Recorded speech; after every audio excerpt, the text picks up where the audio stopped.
Station gang, and welcome back to Fresh Ink with your boy Stu from Dr. Doom's Fan Club. This show is a spotlight on my favorite new comic book releases and why they're worth picking up. And today we are talking about Invisible Man #3, written by James Tynion with art by Dani, colors by Brad Simpson. Image Comics and Skybound Entertainment doing a wonderful job here.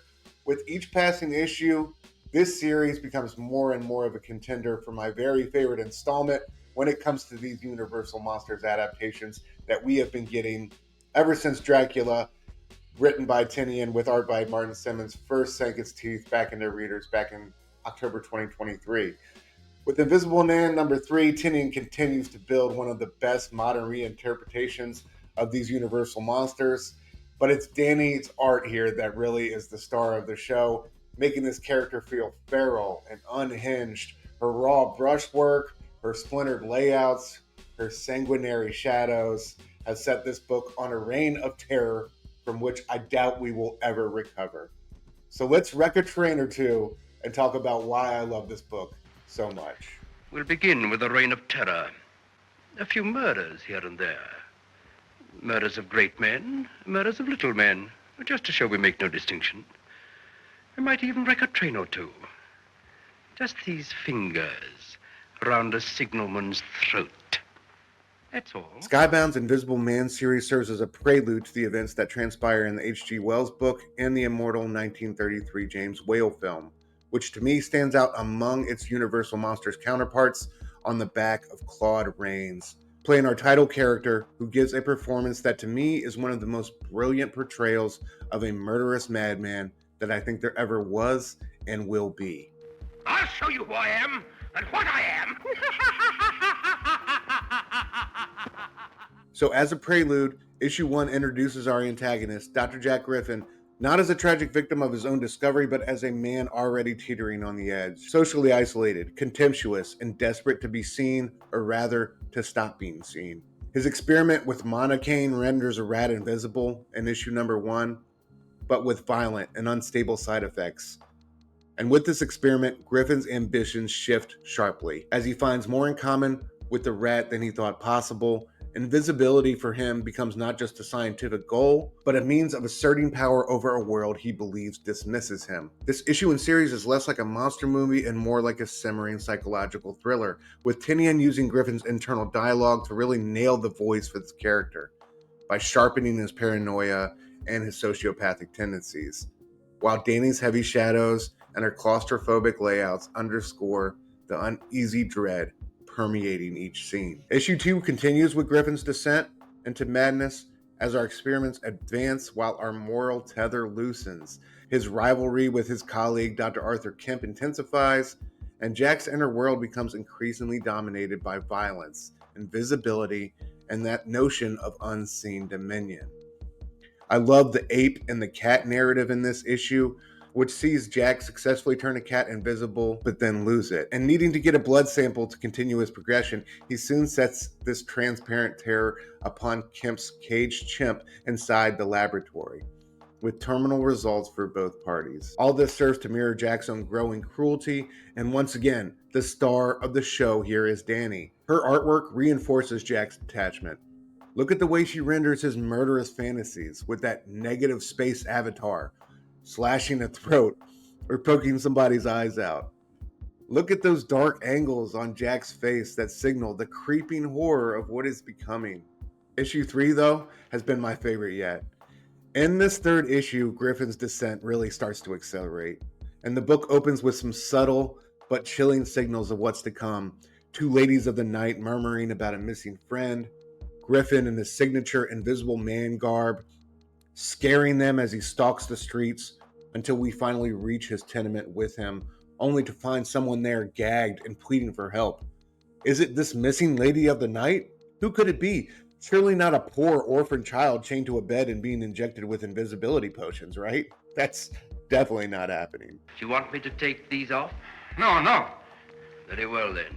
This issue gives us a serious escalation of circumstances and some magnificent body horror, as Jack Griffin moves past animal tests and pushes his Monocaine experiments onto a human subject, escalating his obsession into outright cruelty. The issue centers on that experiment and its eventual unraveling, and it's Dani's amazing artwork that turns the sequence into a slow, intimate horror, showing a body and identity literally unpeel in front of us, panel by panel.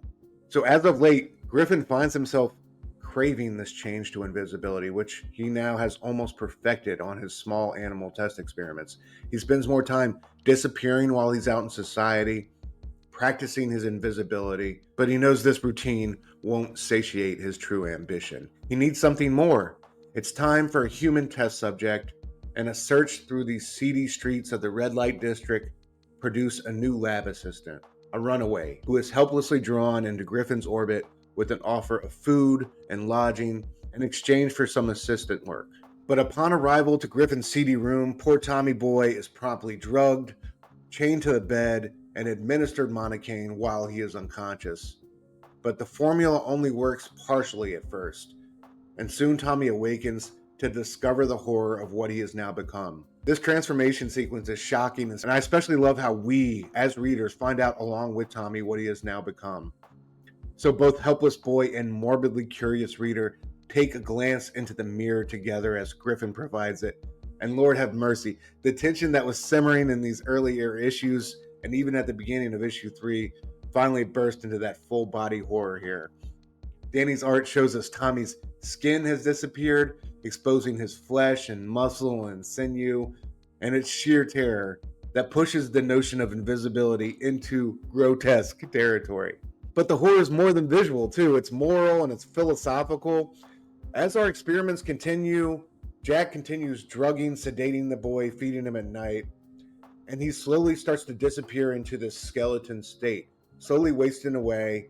And he asks Jack at one point how this process will all be reversed. And it's in the anger Jack feels when he goes to reply that we see how unhinged he has become. This is a gift he is bestowing upon Tommy. How could he be so ungrateful? How could he dare wish to be rid of it? And again, Tynion does a killer job in these moments, using Griffin's narrative voice to reveal that ego beneath the science.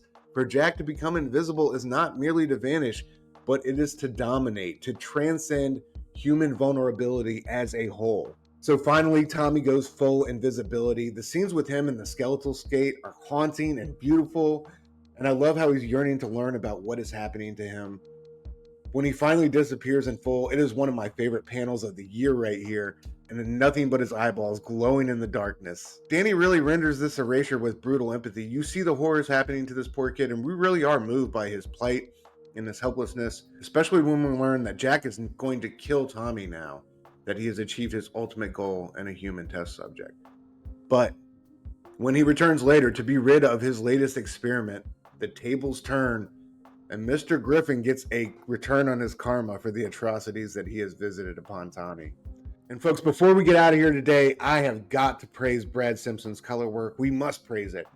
Simpson really amplifies Dani's artwork when it comes to atmosphere and emotional tone throughout this series, from his clinical blues to these feverish fleshy reds to that sickly, I love this, the Monocaine green that glows like some kind of radioactive sin throughout the story, cutting through that darkness with its ghastly glow. Simpson's color palette really makes the story feel damp, feverish, and toxic, and even the daylight looks contaminated in this book. I love the way he's able to lean into Dani's heavy shadows and make that work, but also make his mark with just a dash or a splotch of color here or there. Like, and how he keeps the blue alive and the skeletal eyes of poor Tommy, or this dash of red on Jack's glasses after Tommy attacks at the end of the issue. It's expressionistic horror at its best. So, Invisible Man from Skybound and Image Comics gang, check it out. This isn't a retelling of the story you may be familiar with. It is a brilliant descent into madness with a creative team that features some of the industry's very best. And it's one of the most haunting books on shelves this spooky season. And one more thing worthy of note here, y'all. I'm not usually a huge variant cover buyer, but this gallery of variant covers that we have gotten for the Invisible Man series through 3 issues has been stellar, and I wanted to highlight some of my favorites. For issue 1, we had gems from Joshua Middleton, Maria Wolf, Alex Ross, and Christian Ward. Issue 2 featured a banger from Mike Del Mundo with this stunner of a concept with the eraser flakes.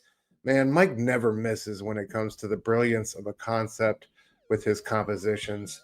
He is so clever and genius on such a consistent level, it truly is insane. Also, Martin Simmons turned into Butte on issue 2. Then issue 3 had this dope variant from Michael Walsh, whose Universal Monsters Frankenstein is my other favorite of these adaptations from Skybound and Image. Just incredible work, both writing and drawing on that series from Michael Walsh. And then finally, David Aja has done a series of pulp variants for all 3 of these issues so far that I adore.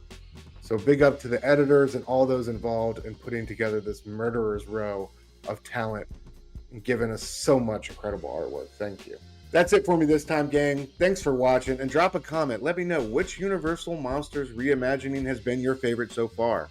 Which adaptation have you really dug? As always, make sure you're subscribed to Dr. Doom Fan Club with those notifications on so you don't miss out on any more great comic book content. Till we meet again.